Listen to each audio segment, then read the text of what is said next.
Hello, everybody, and welcome to the PT on Ice Daily Show. My name is Christina Brevitt. I am one of the team within our modern management of the older adult. Our division, we have 3 courses in our geriatric curriculum. We have our 8-week online Essential Foundations course. We have our 8-week online Advanced Concepts course, and we have our 2-day live course. We have a couple of courses that are left in the remainder of the year. We have a course coming up in November in Chandler, North Carolina. We have another course coming up in South Carolina, and we have a course coming up in Texas in December. So if you are near those courses, or you are looking to get in some Con Ed before the end of the year, I encourage you to check those courses out, and you'll be able to get in with some of our faculty before we ring in 2024. Today, I'm going to talk about the fountain of function. And so this is a reframe that I think is really important, and we're going to talk about what those fountains of function are. You'll notice that I did not say fountain of youth, right? We have this idea in our society that youth is the goal, to not feel like we're getting old anyway, to not show signs of age on our faces.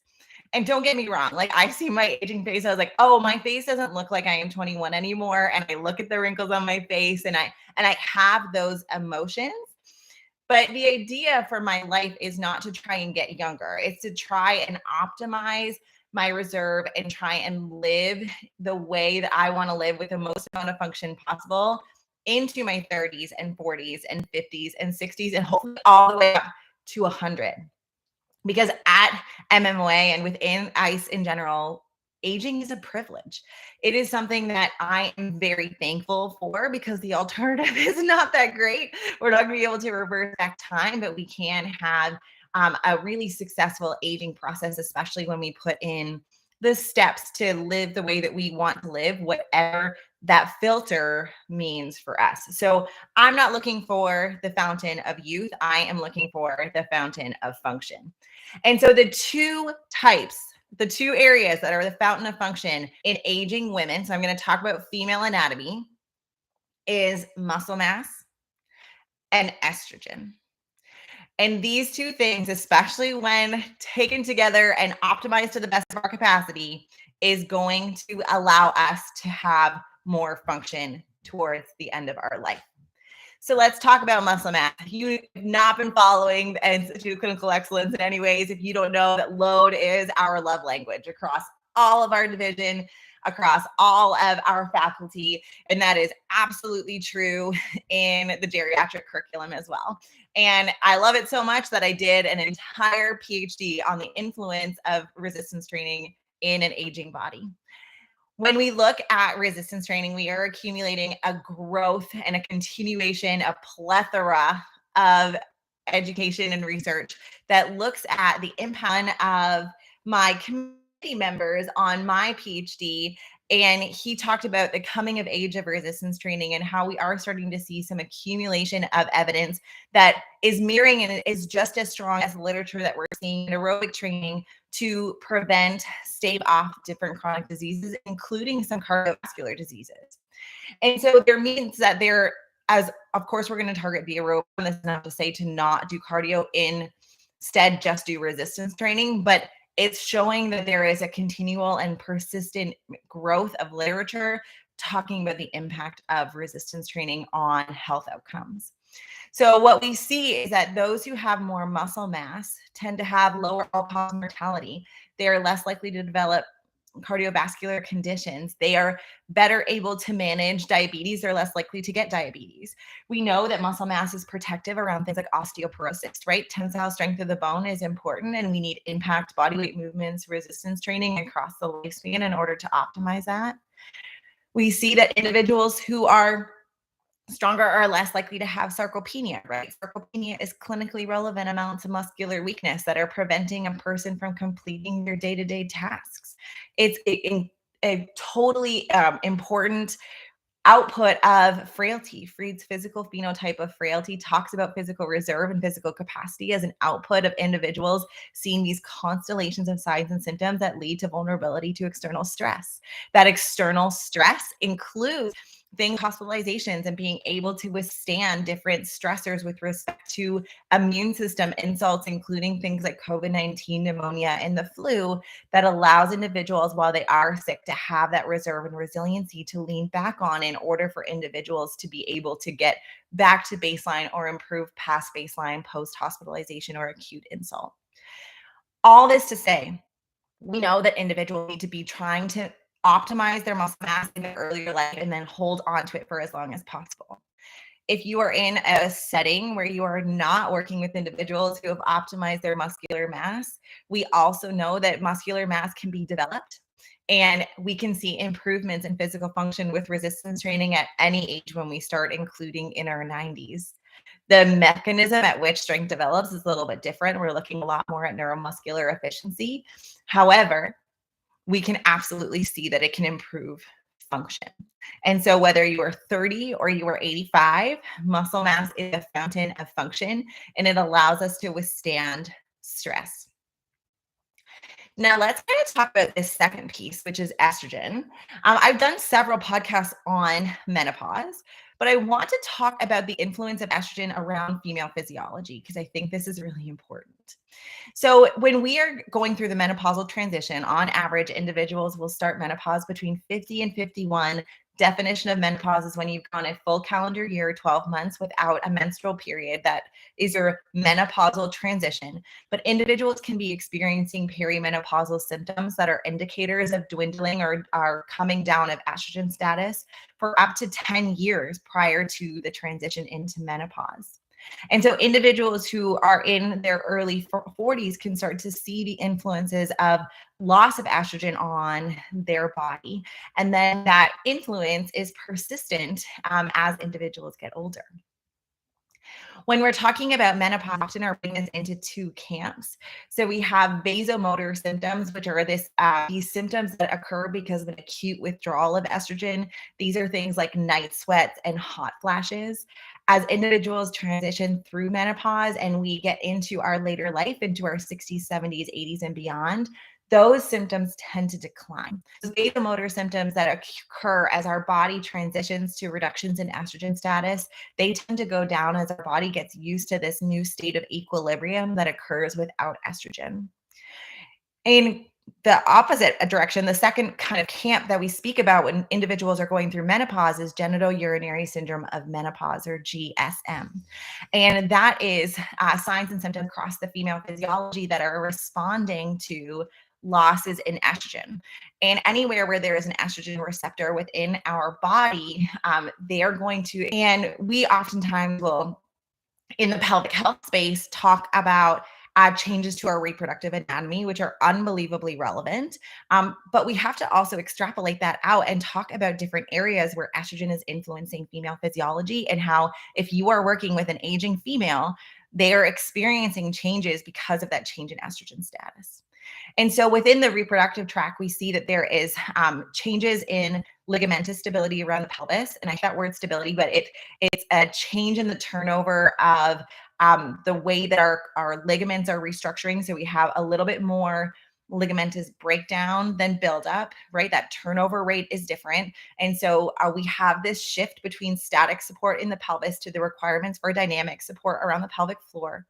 We see that individuals start to have vaginal atrophy. We see that the vaginal microbiome starts to change. Don't have the same cervical mucus secretion. And so things like chafing and redness can be more prevalent in a person who is postmenopausal. We can say fusing of the labia minora and majora, and this can lead to increased risks for pelvic floor dysfunction. So when we are in estrogen low states, rates for pelvic floor dysfunction go up. This includes anal incontinence, urinary incontinence, pelvic organ prolapse, dyspareunia or painful penetrative intercourse, and other aspects of the reproductive tract. We also see, because of this change in the vulvar anatomy, that we have an increased risk for things like urinary tract infections. That increased risk for urinary tract infection also influences individuals' physical function. We know that recurrent UTIs can be a cause of changes in cognitive status for our aging females. And so something that is extremely relevant for our aging women. Other things that we see is that as individuals go into an estrogen depleted state, increased risk of cardiovascular disease goes up. Individuals, as they transition through menopause, we see that in general, men tend to be more impacted by cardiovascular disease. That is shifting for a lot of different reasons, but that risk profile increases when individuals are in an estrogen depleted state. We see a change in central adiposity, where weight starts to increase. Adiposity accumulation can increase, especially visceral fat, a risk profile in and of itself for different chronic diseases. And then we see, for example, in our bone microarchitecture, that the influence of estrogen allows for continual bone regeneration, and that profile again starts to switch. And there's an increased risk for things like osteoporosis in an estrogen deficient state. So there's a lot of things that get impacted, right? Our skin gets impacted, our breast tissue gets impacted, our urinary tract, all of our mucosal membranes, not just in our vulva, but across our entire body. And this has impacts. And so when we are thinking about working with these individuals, one of the things that is starting to become really recommended is topical estrogens. And there's a lot of debate about this because of a study that had been done a little while ago that looked at increased risk for sex-related cancers, breast cancer, endometrial cancer, cervical cancer, et cetera, with systemic estrogen.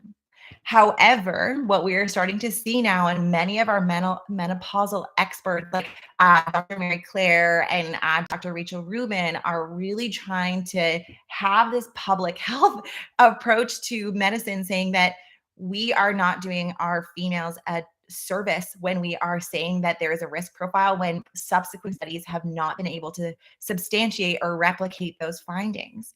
And so there's been a big shift in the last 5 years to the need for, or the desire for, many women who are really suffering with genital urinary syndrome of menopause to be able to take things like topical estrogens in order to really significantly reduce their symptom burden.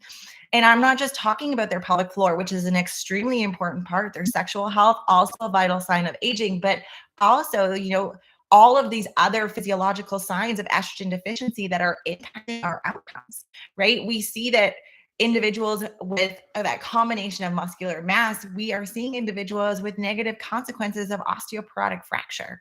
If we are able to be preventative in this approach, where we are talking about estrogen supplementation when these symptoms start to arise, especially when they hit a threshold of bother, where there's going to be this spectrum. Some individuals are very bothered and very impacted by the signs of vasomotor symptoms and genital urinary syndrome of menopause. And then some individuals are not. But for those individuals with bother, is this something that should be taken? Is this something that they can talk to their physician about? Is there this literature to support these topical estrogens? And we are starting to see this mounting of evidence that is starting to come up to help individuals in the aging process. So many of our aging adults are being told that this is just what they should be living with. This is because they're going through menopause. Deal. We saw this in the peripartum space, where there's a lot of advocacy still happening with respect to not having this thought process that as soon as you have a baby, that pelvic floor dysfunction is just something that you should live with. We're starting to see this rise up in our perimenopausal and postmenopausal population, where they are not accepting that this is what they should be doing. They're not being dismissed anymore for these symptoms, and it's super important. When we take this lifespan approach, this education becomes extremely relevant. Talking about the peripartum space, I truly believe that that is where we start to tell females that they are not resilient, that they are somehow fragile, that they need to be concerned for their organs falling out and all these different pelvic floor dysfunctions. And then they are not encouraged to be as resilient as they could be by taking part in heavy resistance training or impact activities or things at higher intensities. We start bringing that intensity down, and the idea of, ooh, be careful, or, oh, monitor this, or, oh, if you have these symptoms, it's time for you to stop participating in those activities. we are seeing this shift.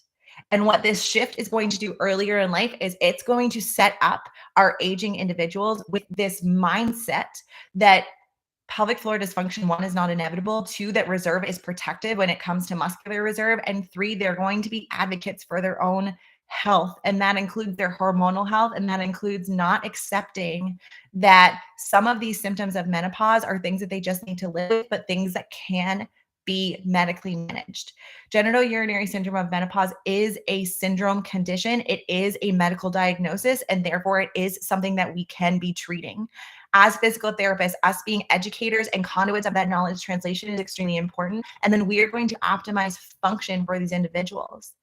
Last point that I'm going to make, because I ended up being a lot more long-winded than I thought I was going to be, is that we are now seeing this interaction between menopause, genital urinary syndromes, and long-term health outcomes. We are seeing that individuals with higher physical activity, combination, aerobic resistance, or both, are having a much lower GSM burden than those who are not.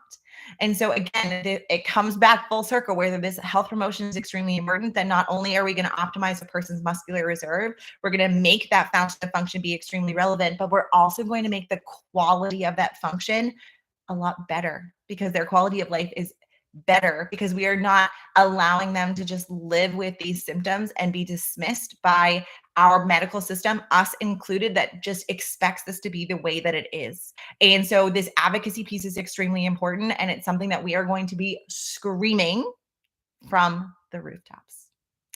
All right, everyone. I hope you have a wonderful week. If I'm going to be diving a lot more onto my page, and I'm going to be collaborating it with ICE and MOA around hormone therapies for individuals with GSM.